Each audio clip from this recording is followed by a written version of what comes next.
Welcome to my YouTube channel Accounts Acharya. Dear students, previous lectures में मैंने आपको पढ़ाया था, MCQs दिए थे up to 25 MCQs that was totally related to your shares and debentures. Now going to proceed it. अब आपको आगे बढ़ना है, थोड़ा सा आप बैठ जाएं. हमारे प्रीवियस लेक्चर के प्रॉब्लम नंबर था 23. प्रॉब्लम नंबर 23 में शायद आपको सेक्शन हमने गलत बता दिया है और वो सेक्शन होगा 220 subsection 20. Company is defined under section 220, right.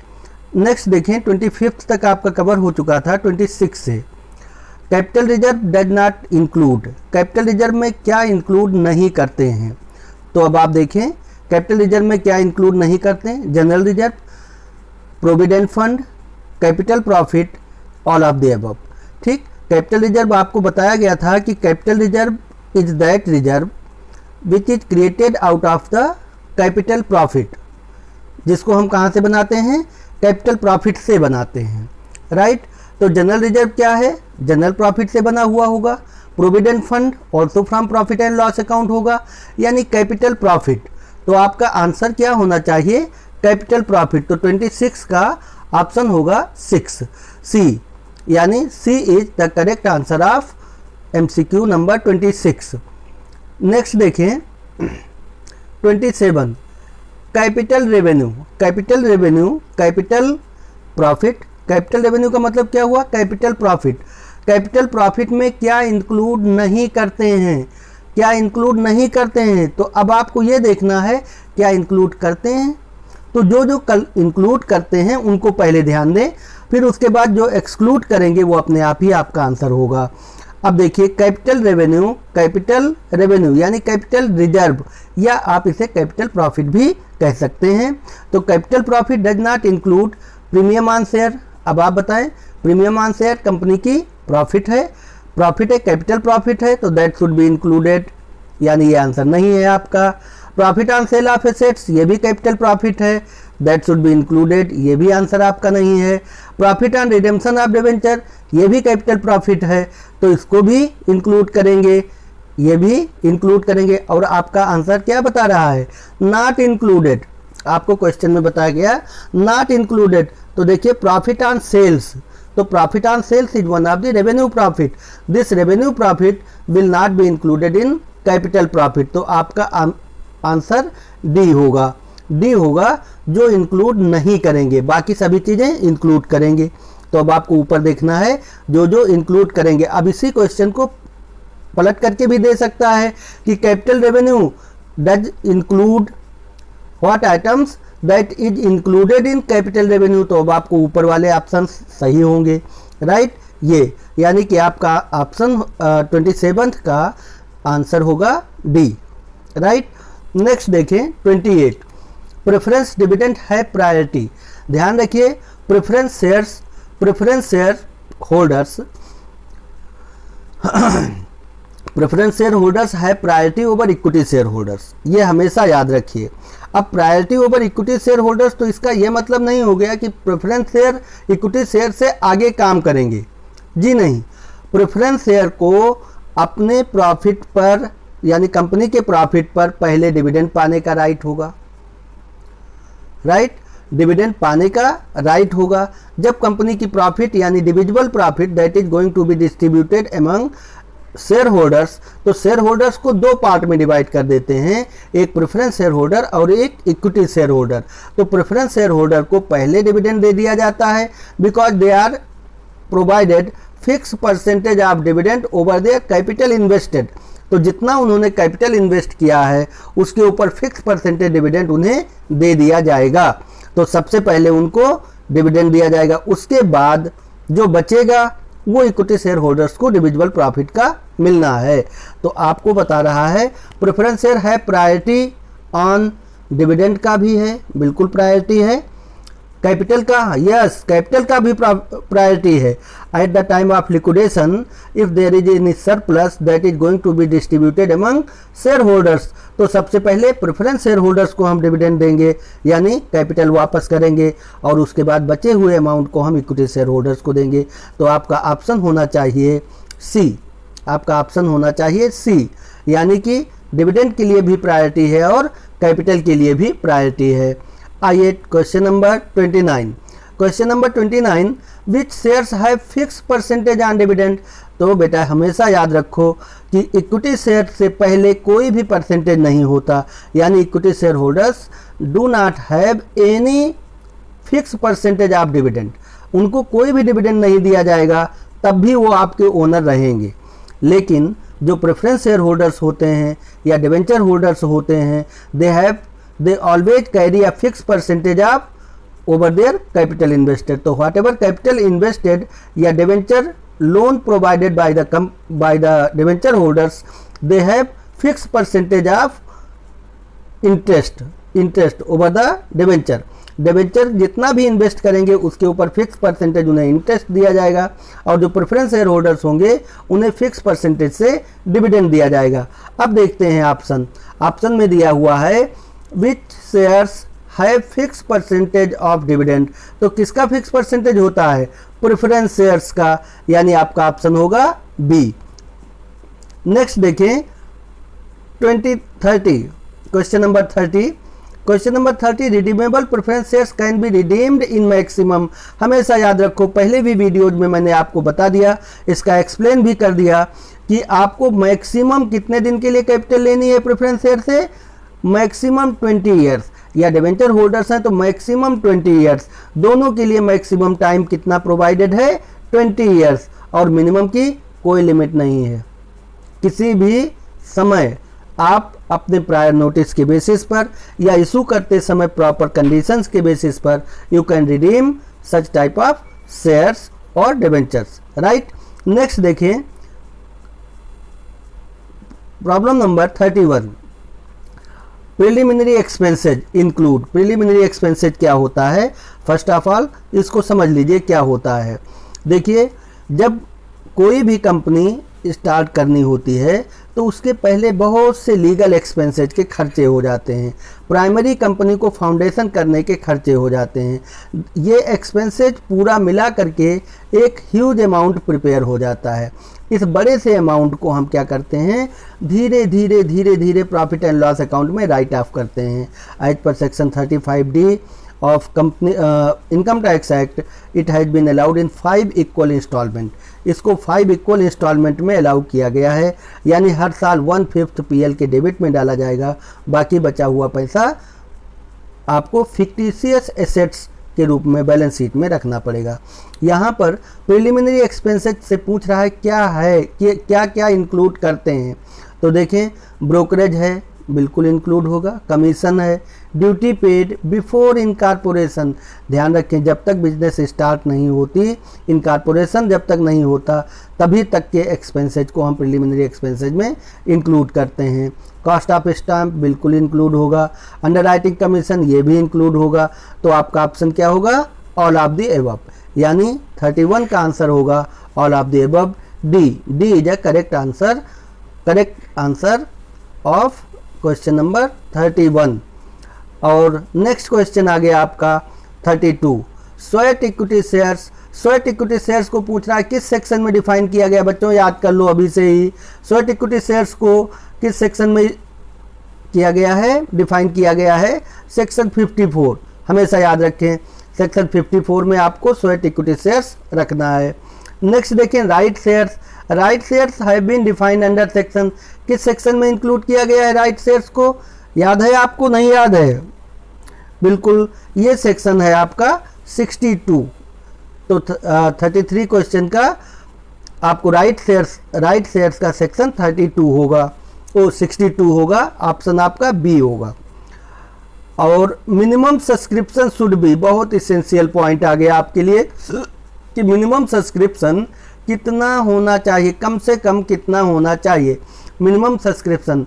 अब आपके सामने ऑप्शन है, देखें, अगर कोई भी कंपनी चाहे तो मिनिमम सब्सक्रिप्शन की कोई लिमिट है ही नहीं, एक साथ ही पूरा अमाउंट मांग सकता है, राइट, एक साथ पूरा अमाउंट मांग सकता है।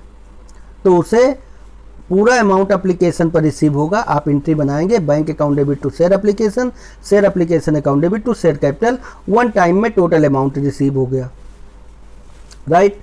अब ये कह रहा है in case if shares has been allotted in instalments, अगर इंस्टॉलमेंट में अलॉट किया गया है तो मिनिमम सब्सक्रिप्शन कम से कम कितना होना चाहिए। तो ध्यान रखें मिनिमम सब्सक्रिप्शन कम से कम 5% तो होना ही चाहिए, ठीक। As per provision of companies act 2013 there should be 5% minimum subscription should be available, right. Next देखें call money should not exceed under table F. ध्यान रखो जब टेबल एफ की बात आ गई तो कॉल मनी को आप किसी भी हालत में 10% से ज़्यादा नहीं रख सकते हैं। अभी तक तो हम लोग क्वेश्चन करते थे तो कोई भी परसेंटेज जो भी मिल जाता था उसी पर ही हम क्वेश्चन सॉल्व करना शुरू कर देते थे, लेकिन just for theoretical point of view अगर आपको ये बता दिया गया कि टेबल एफ के अंदर कॉल मनी कितना होना चाहिए तो 10% से ज़्यादा नहीं होना चाहिए। अब देखिए maximum amount of premium payable, maximum ये आपको पहले भी हम एक क्वेश्चन में समझा चुका हूँ और थ्योरेटिकल में भी आपको बताया है इसे कि maximum amount of premium payable. देखें मैक्सिमम अमाउंट ऑफ प्रीमियम की कोई लिमिट है ही नहीं, आप कितना भी प्रीमियम अपने शेयर पर ले सकते हो, इसलिए यहाँ पर आपका ऑप्शन होगा unlimited. There is no limit to have a premium का कोई लिमिट होता ही नहीं है। एक कंपनी अपने शेयर्स को कितना भी प्रीमियम पर सेल कर सकती है, राइट। नेक्स्ट देखें access money received over subscription will be, अगर ओवर सब्सक्रिप्शन पर एक्सेस मनी आता है तो आप क्या करते हैं, याद कीजिए आप क्या करते हो, उस मनी को या तो रिफंड कर देते हो या तो अलॉटमेंट में एडजस्ट कर लेते हैं। कभी कभी क्वेश्चन के प्रोविजंस में लिखा होता है excess money would be adjusted in allotment first call and second call, remaining will be return. तो आप क्या करते हो, अलॉटमेंट पर रोकते हो, और भी ज़्यादा हुआ पैसा तो आप फर्स्ट कॉल पर भी रोक लेते हो, फिर सेकेंड कॉल पर भी रोक लेते हो, इसके बाद भी अगर सरप्लस बच गया है तो दैट विल बी रिफंडेड। आइए अब अपने ऑप्शन पर आते हैं। यहाँ पर लिखा है रिटर्न फॉर फर्दर कॉल, ये ऑप्शन रिटेन्ड होना चाहिए, यहाँ पर थोड़ा सा गलत है बच्चों, इसे रिटेन्ड कर लीजिए। रिटेन्ड फॉर फर्दर कॉल्स, बिल्कुल फर्दर कॉल के लिए हम रोक सकते हैं। दूसरा देखिए रिफंडेड, इसे हम रिफंड कर सकते हैं, ये भी सही है। रिटेन फॉर अलॉटमेंट मनी के लिए भी रोक सकते हैं, यानी this excess money can be adjusted in allotment further calls and refunded, right. तो आपका ऑप्शन होना चाहिए डी, 37 का डी। नेक्स्ट देखें shares can be issued only for, shares को कैसे इशू किया जा सकता है, कैश में कर सकते हैं, अदर दैन कैश भी कर सकते हैं। तो बिल्कुल shares can be issued in cash as well as kind, दोनों में हम इशू कर सकते हैं। जैसे आपने कोई प्रॉपर्टी खरीदा तो हम उस प्रॉपर्टी के लिए भी शेयर अलॉट कर सकते हैं, राइट। और कैश में अगर इशू किया गया तो कैश में भी ले सकते हैं। किसी प्रेफरेंस शेयर के या डिवेंचर्स के बदले में भी अगर देना हुआ तो भी मैं इशू कर सकता हूं। तो ये सभी काइंड के हैं, ये सभी पार्ट काइंड के हैं। और कैश भी हो सकता है, अदर देन कैश, आपके पास ऑप्शन है कैश भी है, अदर देन कैश, यानी कि आपका ऑप्शन सी होगा। Dividend will be paid out of, अब कह रहा है डिविडेंड कहाँ से पेमेंट किया जाएगा, तो डिविडेंड कैसे पे किया जाएगा। तो ध्यान रखो डिविडेंड तो वैसे प्रॉफिट से ही पे किया जाता है। Dividend is always paid out of the divisible profit, divisible profit से हमेशा डिविडेंड पे किया जाता है। लेकिन कुछ ऐसी भी कंडीशंस होती हैं जहां हम डिविडेंड को और भी माध्यम से पेमेंट कर सकते हैं, शेयर्स में भी कर सकते हैं, डिवेंचर्स में भी कर सकते हैं, और प्रॉफिट भी दे सकते हैं, कैश भी दे सकते हैं। तो जैसी अवेलेबिलिटी हो, और कंपनी के जैसा आर्टिकल ऑफ एसोसिएशन ने आपको ऑथराइज कर रखा हो। तो फाइनल डिविडेंड जब कंपनी लिक्विडेट होती है तो वहाँ पर हम शेयर्स भी दे सकते हैं, डिवेंचर्स भी दे सकते हैं, प्रॉफिट भी दे सकते हैं, right, whatever availability of company जो भी। And as per provision of article of association, अगर आर्टिकल ऑफ एसोसिएशन में कह दिया गया केवल प्रॉफिट से ही डिविडेंड दिया जाएगा तो केवल प्रॉफिट से ही डिविडेंड दिया जा सकता है। या जब हम डिविडेंड नहीं देते तो हम उसकी जगह पर शेयर्स इशू कर देते हैं, अपने शेयर होल्डिंग्स को इंक्रीज कर लेते हैं। तो उस ऐसे सर्कमस्टेंसेज में dividend has been paid out of shares. और कभी कभी डिवेंचर्स भी इशू किया जा सकता है if there is a proper provision of article of association. तो आइए इस 39 का ऑप्शन होना चाहिए डी। नेक्स्ट देखें, if shares have been forfeited but not reissued. ध्यान रखो, अगर शेयर को फॉरफिट कर लिया गया है लेकिन रीइशू नहीं किया गया है तो क्या इम्पैक्ट पड़ेगा। अब आप देखें, जब शेयर्स को फॉरफिट कर लिया तो कैपिटल उतने से रिड्यूस हो गई होगी, राइट। और उस शेयर्स को जब हम री इशू करते हैं तो कैपिटल फिर से उतना ही अमाउंट से इंक्रीज हो जाती है। लेकिन कह रहा है मैंने री इशू नहीं किया है।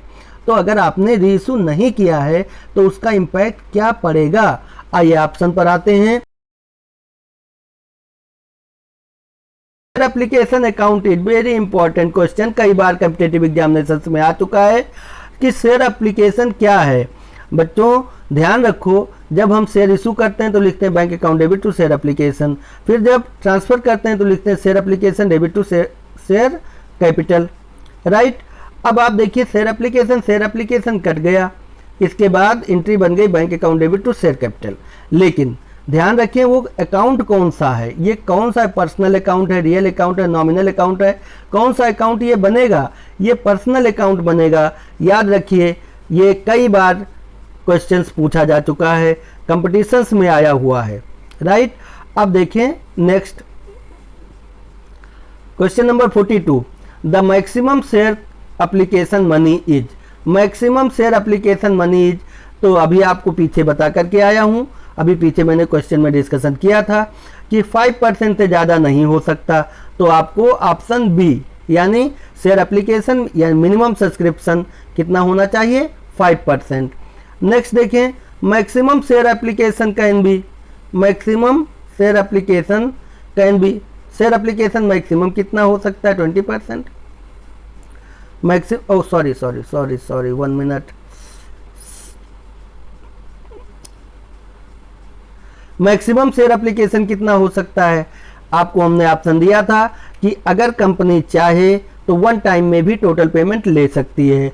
तो यहाँ पर कितना होना चाहिए, 100%, यानी कंपनी वन टाइम में भी अगर टोटल पेमेंट ले लेती है तो मैक्सिमम लिमिट 100% तक है, राइट। तो D will be the correct answer of question number 43। 44, आइए थोड़ा प्रॉब्लम है, यहाँ पर प्रॉब्लम्स हैं और बहुत ध्यान से पे और proper attention towards this question. पहले इस क्वेश्चन को पढ़ लीजिए, पढ़ने के बाद फिर देखो मैं कैसे चुटकी में आंसर निकालता हूँ। अभी आपका देखिए, ए लिमिटेड फॉरफिटेड 200 शेयर्स ऑफ ₹10, यानी 10 रुपये वाला शेयर है, 200 शेयर को फॉरफिट किया गया है for non payment of 2 calls of ₹7, और 7 रुपये की कॉल्स इन एरियर है, यानी उन्होंने 7 रुपये पेमेंट नहीं किया। तो सोचिए कितना पेमेंट कर दिया होगा, 3 रुपये पेमेंट कर दिया होगा। पहले कहीं लिख लीजिए 3 रुपये उन्होंने पेमेंट किया है, यानी 10 रुपये के शेयर पर आपको 3 रुपये मिल चुका है। इसे अपने माइंड में तुरंत फीड करो। आगे देखो, these shares have been forfeited and reissued at ₹8 per share. अब कह रहा है calculate the amount of capital reserve. 8 रुपये में उसने री इशू कर दिया है। अब कितना मिल गया, पहले 3 रुपये मिला था ना, अब कितना मिल गया, 8 रुपये। टोटल कितना हो गया आपके पास, 11 रुपीज, 11 रुपये हो गए। अब देखिए शेयर की वैल्यू कितनी है, केवल 10 रुपये। 10 रुपये शेयर की वैल्यू है और आपको मिल गया कितना, 11 रुपये। तो excess money received over the nominal value will be your capital profit, यानी क्या हो गया वो excess capital profit. Capital profit का मतलब कैपिटल रिजर्व। तो 1 रुपये कैपिटल रिजर्व हो गया। अब देखिए 200 शेयर आपने फॉरफिट किया था, 200 शेयर्स फॉरफिट किया था और आपका ऑप्शन 200 शेयर 1 रुपये पर शेयर प्रॉफिट हुआ, यानी कि आपको 200 रुपये होना चाहिए। ये आपका यहाँ पर 200 रुपये लिख लीजिए, 200, ठीक, 200 रुपये, ऑप्शन ए आप करेक्ट आंसर मान लीजिए। और इसके बाद यहाँ पर 200 रुपये लिख लीजिए, यानी आपका कैपिटल रिजर्व जो होगा वो 200 रुपीज़ होगा, 200 रुपीज़ होगा, 200 रुपये आपको मिला है। तो जो एक्सेस मिल गया है वही हमारा कैपिटल रिजर्व होगा। और आंसर ए में 200 रुपये लिख करके आप उसे सही कर लीजिए। ऑप्शन गलत आ गया है। Question number 45। Question number 45, x limited forfeited 500 shares of ₹10 each, ₹7 called up, on which Shyam had paid application money for ₹3 per share, of which 300 shares reissued to Kamal for ₹9 per share. Calculate capital reserve. देखिए सबसे पहले 7 रुपये मांगा गया है, 7 रुपये में से 3 रुपये आपको मिल चुका, फिर से अपने माइंड में रखो 3 रुपये हमें मिल गया, राइट।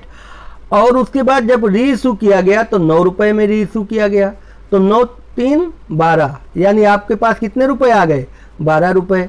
और शेयर की वैल्यू कितनी है, 10 रुपये, 2 रुपये एक्सेस हुआ, राइट, 2 रुपये एक्सेस हुआ, पर शेयर 2 रुपये आपके पास ज़्यादा आया, वही कैपिटल प्रॉफिट है, वही कैपिटल रिजर्व है। और 300 शेयर री इशू किए गए, तो 300 × 2 यानी कितना रुपये मिलेगा आपको, एक्सेस 600 रुपये, तो 600 यानी 45 का ऑप्शन आंसर होगा आपका बी। नेक्स्ट देखिए, unusual limited issued equity shares of ₹100 each, ठीक, 100 रुपये। It is called up, it has been called up ₹75 each, but received only ₹60 per share, the share capital will be credited with. अरे भाई share capital कितने से credit करोगे, 75 rupees आपने मांगा था और 60 रुपये आपको मिले हैं, तो कैपिटल कितने से क्रेडिट होगा बच्चों, दिमाग लगाइए आप कि कैपिटल कितने से क्रेडिट होगा, कॉल्ड अप अमाउंट से या पेड अप अमाउंट से। जब हम कॉल करते हैं और पैसा नहीं मिलता तो उस समय पर कॉल्सिनेरियर बनती है, लेकिन कैपिटल फुल अमाउंट से ही क्रेडिट होती है। तो आपको कितने से क्रेडिट करना है, 75 से, राइट। जो कॉल्ड अप अमाउंट होती है आपने मांगा है लेकिन मिला नहीं, तो नहीं मिला तो एरियर बनेगा, लेकिन कैपिटल का अमाउंट तो फुल अमाउंट से ही होगा ना। नेक्स्ट देखिए 47, calculate capital reserve if calls in arrear is ₹8, nominal value per share ₹10 and reissued for ₹9 of a share.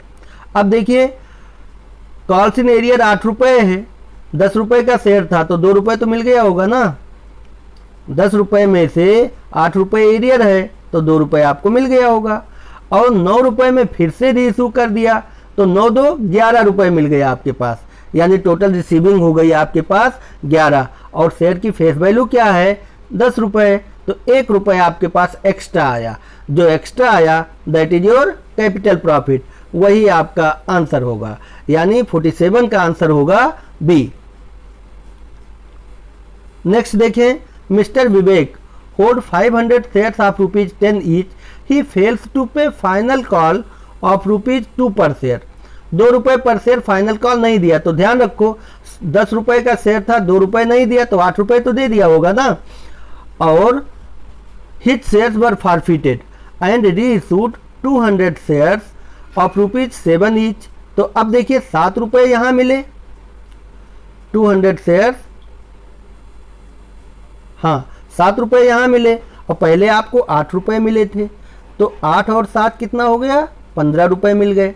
जबकि आपको मिलना कितना चाहिए, केवल 10 रुपये, फेस वैल्यू आपकी 10 रुपये लेकिन मिल गया आपको 15 रुपये, तो 5 रुपये आपकी प्रॉफिट हो गई। 200 शेयर इशू किया ना, 5 रुपये पर शेयर प्रॉफिट हुई, तो 200 शेयर पर कितना प्रॉफिट होगी, 200 × 5 यानी 1000 रुपीज़ की प्रॉफिट होगी, कैपिटल रिजर्व होगा। Which statement is false, which statement is false, देखिए number 1, a company can issue redeemable debenture, बिल्कुल इशू कर सकती है, ये स्टेटमेंट बिल्कुल सही है। A company can issue convertible debenture, बिल्कुल कर सकती है, कंपनी के पास राइट होती है। A company can by its own debenture and share, बिल्कुल खरीद सकती है, अपने शेयर और डिवेंचर को वो बाई बैक कर सकती है। और लास्ट है the a company can issue debenture with voting right, ना ना ना ना ना ना, बिल्कुल नहीं। वोटिंग राइट का कोई भी डिवेंचर इशू ही नहीं होता, ना वोटिंग राइट का कोई डिवेंचर होता भी है, अभी तक मैंने नहीं पढ़ा है, राइट। तो 49 का जो करेक्ट आंसर होगा वो डी होगा। और लास्ट क्वेश्चन आपके सामने बच्चों, on issue of debenture a collateral security which amount is credited, कौन सा अमाउंट को क्रेडिट किया जाता है कोलेट्रियल सिक्योरिटी में। सबसे पहले तो समझ लें कोलेट्रियल सिक्योरिटी होती क्या है।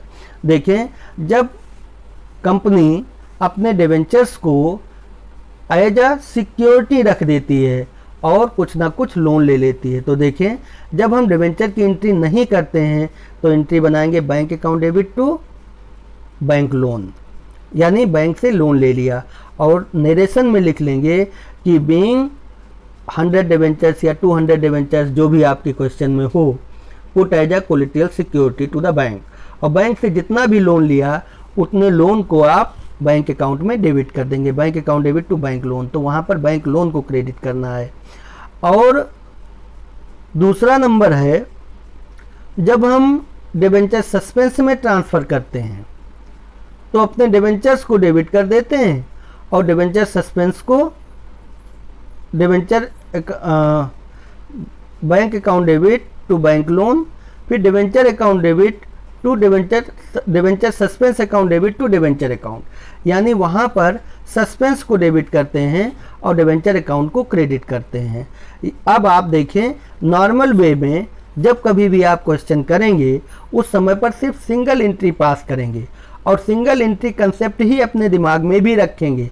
वहाँ पर क्या एंट्री बनेगी, bank account debit to bank loan, बस, ठीक। और नरेशन में आप अपनी कोलेट्रियल सिक्योरिटी का नरेशन डालेंगे, तो एंट्री आप ऑप्शन आपका बनेगा बी, यानी कि B on issue of debenture as a collateral security which account is credited, तो bank loan account is credited because it is liability that has been taken by the company on behalf of collateral security on behalf of debenture.